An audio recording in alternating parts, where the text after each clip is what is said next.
You know, we have written a story that takes place after Last of Us 2 that stars Tommy. And I hope one day we get to make it. And the headlines across the industry were like, Naughty Dog has outlined Last of Us Part 3. And that's actually wrong. It was always a small story. It was never like a full title. At the time, we had higher priorities at Naughty Dog, was like to fix our pipeline, to fix work-life balance issues. Just based on where we were, I didn't want to prioritize this story, so that story was shelved. And I still believe one day it will see the light of day. I don't know if it'll be a game or a show, TBD. At the end of Grounded 2, the making of The Last of Us Part 2, Neil Druckmann confirmed two separate things which a lot of people, from the conversations I've seen, appear to have conflated into one. A new story, fully written, starring Tommy, and a theme for The Last of Us Part 3 that ties into the themes of the earlier parts. Despite many interpreting this as Part 3 starring Tommy, Tommy's story, if it emerges as a game rather than a TV episode, would be more akin to Uncharted: The Lost Legacy in size and scope. As for what that story might be, this video is going to cover my concept for that and how I would do it if I were writing for Naughty Dog. This is pure speculation, of course, so if you have a different idea of how it should be done, then please let me know in the comments, as it will be an interesting discussion around how differently people interpret where the story is currently and where it ought to go next.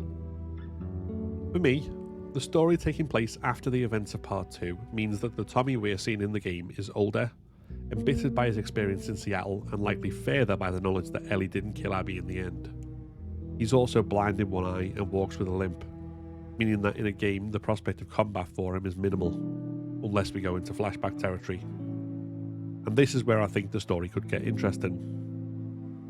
I've said in a previous video that I don't want the prequel that many fans want, of Joel in his hunter days. I stand by that, as Joel's character arc occurs before and after that time in the events of The Last of Us Part 1.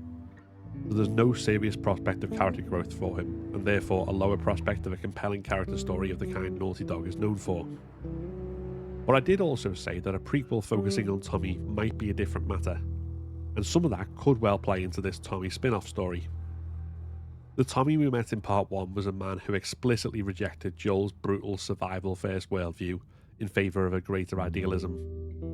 This found expression in the Fireflies and their mission to restore civilization, and then in the community of Jackson, essentially doing the same but in a very different and more communitarian way. He's not averse to violence, but he needs it to have purpose and not be directed at the innocent, hence being haunted by what Joel did, yet according to Eugene being willing to torture a general in Fedra. In Part 1, Tommy is willing to leave Jackson behind in order to take Ellie to the Fireflies, spurred on by that same sense of right and wrong and serving the greater cause. In Part 2, the same motivations spur him to head for Seattle without Ellie and ask Maria to lock her up, once it's clear that Ellie cannot be reasoned out of seeking vengeance, hoping that in doing so he can spare Ellie from the very consequences her journey ultimately visits upon her. But though we don't see most of it, the journey he takes also has consequences for him. Ellie and Dina find the body of Salt Lake crew member Nick, tortured in a manner Ellie recognises as something Joel would do. Even in service of a cause, in this case keeping Ellie safe whilst getting justice for his brother, the fact remains that he has to revisit the kind of violence that, when perpetrated by Joel, gave him nightmares. Though he seems unaffected by it when reunited with Ellie and Jesse, it's impossible that it took no toll at all. But that's only the beginning. In the next confrontation with Abby, he is severely wounded by an arrow to the leg, and then almost killed by a bullet to the head that leaves him blind in one eye. For that, he was unable to spare Ellie from any of it, and at the end, the woman who killed his brother still got away. It's all of this that means the last time we see Tommy is very different from the first, and he is caught up in the same bitter obsession that drove Abby to kill Joel, and, more importantly, that he sought to initially protect Ellie from. And so now he instead spares her obsession on, guilting her and ultimately driving her to leave because he cannot accept what has become of him, or that it may have been for nothing. This has driven a wedge between him and Maria, and stripped him of the idealism and compassion he had before, leaving him as a broken shell of a man. Which brings us to the potential standalone Tommy story, and how that story may fit with Part 3. A good place to start with it would be Tommy's reaction to the news that Ellie spared Abby rather than kill her. We don't need to see the conversation between them, or between Tommy and whoever passes on the news. Only the aftermath. Perhaps, despite his condition, Tommy decides to pursue Abby on his own, figuring it better to die trying than to live broken while she's still out there. Such an unthinking venture would be doomed to not get far, and if Tommy were to be knocked off his horse by a small group of bandits and forced into hiding, this could frame his recollection of his early days with Joel, surviving as hunters. Alternatively, or possibly later, it could also bring us to his time as a Firefly and engaging in a more idealistic form of violence.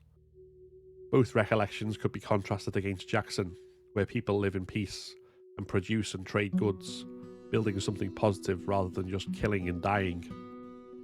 From a gameplay point of view, these different flashbacks would give the player a chance to engage in combat, and it would be very cool to engage with Tommy's long-distance fighting style outside of No Return. But for the story, they would also serve to get us into his head and explore his mindset and ideals and how they've changed over the course of his life. Perhaps how the nihilism of surviving at all costs instilled in him the need for something more, a cause, and contrasting the positive iterations of that in the Fireflies and Jackson against the negative, soul-draining version in his embittered obsession with Abby. We could, in this, see not just the contrast with other points in his life, but also the parallel with Abby and Ellie at their lowest points in Part 2. Having this story be, essentially, a character study of a broken man would be incredibly compelling in its own right, as well as serving to give fans more Tommy and Joel content. Whilst not excusing his actions at the end of Part 2, it could also strengthen the context for them in a way that deepens player empathy with Tommy. Just as importantly, it could lay some really solid foundations for Tommy's role in The Last of Us Part 3. I've said before that, for me, the most compelling way The Last of Us saga could go would be in concluding Ellie and Abby's character arcs under the shadow of competing visions for the salvation of humanity. The Fireflies fighting to restore what we had before, with the cure as the centerpiece of their plans, versus Jackson and similar settlements building something new in the ruins, focused on community and cooperation. Perhaps these differing worldviews culminate in literal as well as philosophical conflict. For Ellie, the final stage of her journey has to be living for its own sake and making connections, rather than following a path dictated by survivor's guilt, whether that be self-sacrifice for the cure or vengeance at any cost. This means refusing to give herself up to the reformed Fireflies for the sake of a cure. For Abby, following on from her choosing Lev, a supposed enemy, over the WLF, she still has to fully shed the ideological blinkers she has for her father's cause. This means realising that killing Ellie for the cure is not a moral course of action, and that her father having been a Firefly doesn't mean the Fireflies are in the right. Returning to Tommy, if this scenario as I see it pushes Ellie and Abby into an uneasy alliance, not friendship or trust, but perhaps a common enemy if the Fireflies don't take Abby's disobedience well, then how does he respond to this?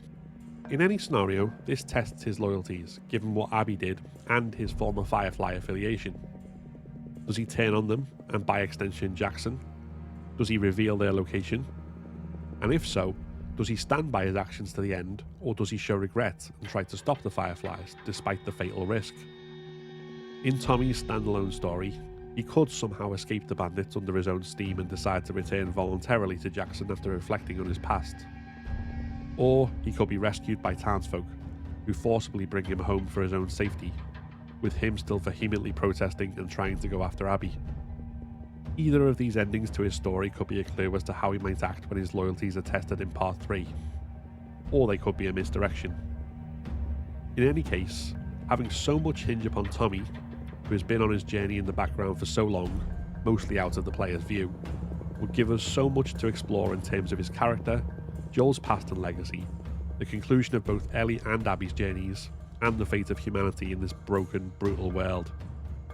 And as two rival ideals collide, both promising hope for the future, everything hinges on a man who has stood with both sides, but no longer has any hope left to give. What would you want to see out of a standalone game starring Tommy, and out of The Last of Us Part 3? Let me know in the comments. If you enjoyed this video, then please give it a like and consider subscribing to keep up to date with all my content. Like the video that just popped up, which YouTube thinks you should watch next. This is a Patreon and member supported channel, so if you want to become a member and unlock custom badges and emojis, early access to my videos, and your name in the credits, then click the join button below. Thanks very much for watching, and see you next time.